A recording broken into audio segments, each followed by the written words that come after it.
Now, a little bit more difficult. I got these UV polygons around this sort of like cylindrical hole.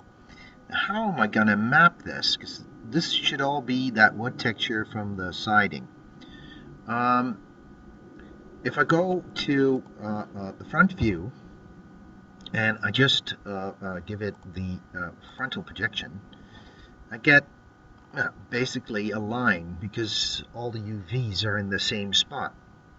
Now, what I can do is I can go to a perspective view and just select first the normal vertices, UL, and select this loop, then go to UV vertices, and just scale these up, the T on your keyboard, and just scale these up.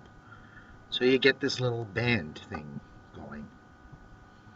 Now, if I understand correctly, this is all lined up and attached.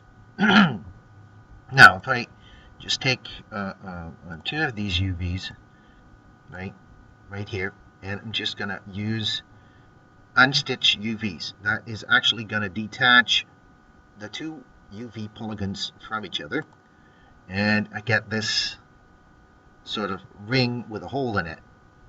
Now, what I'm going to do is go back to my UV polygons, go to UV commands, and here at the bottom is boundary to quad. What it will do is actually make a quad, make a strip of all these polygons, UV polygons, and put it into a quad.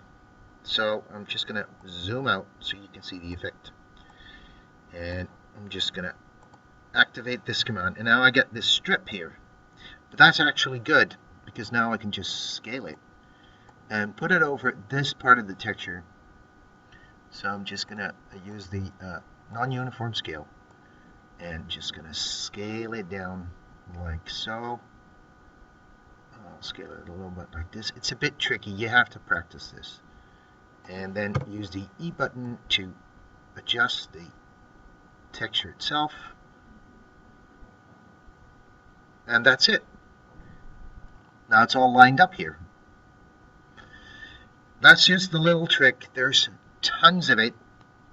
Tons of tricks that I don't know about. But you're going to learn it in the course of the coming weeks by just looking it up yourself.